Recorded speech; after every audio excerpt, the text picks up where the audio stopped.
سلام د نن سهار د 9 بجو خبرونو ته مو زه سمیع الله امیني هرکلی وایم.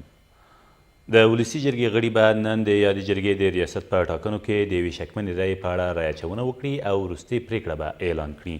د ولسي جرګې د څوکۍ پر سر د راولاړې شوې ستونزې د حل کمیسیون غړي وایي د یاد کمیسیون له 28 غړو 14 غړي د میر رحمان رحماني یوه شکمنه رایه سمه بولي او ښاغلی رحماني د ولسي جرګې د ریاست څوکۍ ګټونکی په ګوته کوي، خو د یاد کمیسیون 11 نورو غړو له یاد رایې سره مخالفت کړی او د ښاغلي رحماني د یوې باطله شوې رایې په اړه د بیا رایې اچونې غوښتنه کوي.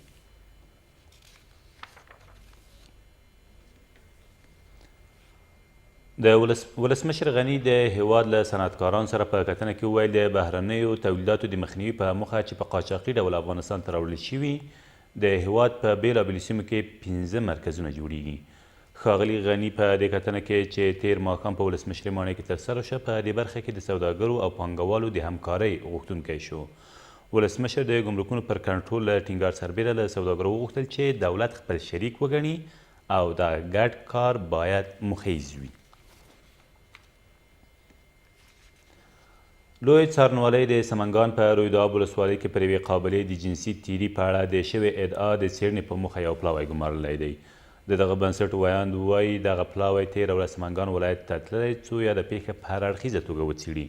ویل کېږي تېره اونۍ 9 کسانو په رویداب ولسوالۍ کې پر یادې قابلې د کورنیو د غړو په مخ کې تېری او تر هغې وروسته د پیښې ټول عاملین نیول شوي هم دي.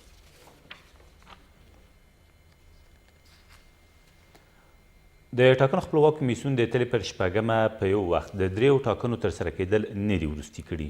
د یاد بنسټ د دارالانشا مشر وایي که څه هم د تلې پر شپږمه د ټاکنو ترسره کېدل د ټاکنو خپلواک کمیسیون له لوري سره کرښه په ګوته شوې، خو په دې اړه چې آیا دا 3 واړه ټاکنې به د تلې پر شپږمه ترسره شي، وایي د ټاکنو د خپلواک کمیسیون د مسؤلینو د وروستۍ پریکړې پر بنسټ به عمل وکړي. د یاد بنسټ په وروستۍ پریکړه کې د تلې پر شپږمه په یو وخت د 3 ټاکنو ترسره کېدو ته اشاره نه ده شوې.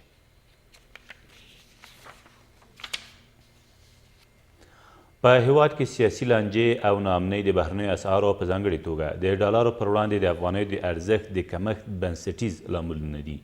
د صرافانو ټولنې مسؤلین وایي که سیاسي وضعیت همداسې دوام وکړي د هیواد د بازار وضعیت به له دې هم خرابه شي. په همدې حال کې د افغانستان بانک مسؤلین وایي دوی په هیواد کې د پیسو له سقوط څخه مخنیوی کړی او د امریکایي ډالرو پر وړاندې د سیمې هیوادونو د پیسو وضعیت له افغانستان هم خرابه بولي. د هلمند یو شمېر قومي مشران او اوسیدونکي د یاد ولایت سیمه ییز مسؤلین د افغان ځواکونو او په ځانګړې توګه د پولیسو د مرګ ژوبلې په مخنیوي کې په بې پرورۍ تورنوي. په همدې حال کې د یاد ولایت سیمه ییز مسؤلین وایي هر کال د ګرمۍ په موسم کې د یاد ولایت په ځینو سیمو کې جګړې زور اخلي چې له امله یې د دولت د وسلوالو مخالفینو په تله د پولیسو د تلفاتو کچه زیاته وي.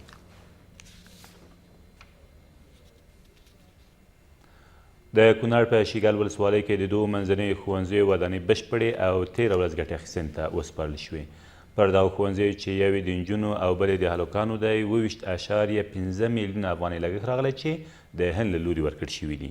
په دې مراسمو کې د کونړ والي وویل چې د یو ښوونځي د کیفیت په اړه ورته شکایتونه رسېدلي او د ودانیزو چارو مسؤلین یې مکلف کړي څو یا د ستونزې حل او د خلکو اندېښنو ته ځواب ووایي.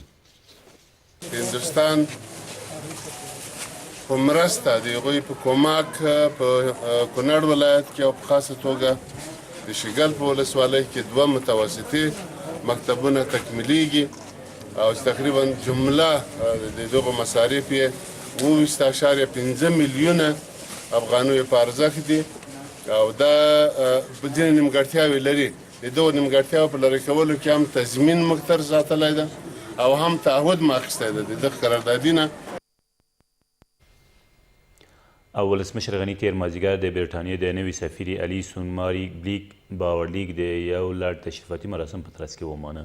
ښاغلي غني د برټانیې نوي سفیر ته په افغانستان کې د نوي ماموریت د مبارک ویلو ترڅنګ له افغانستان سره په بیلابیلو برخو کې د برټانیې د مرستو او همکاریو او په ځانګړي ډول د قدس ملاتړ ماموریت په چوکاټ کې د دغه هیواد د ځواکونو د ونډې قدرداني وکړه او د دوی هڅې وستایلې.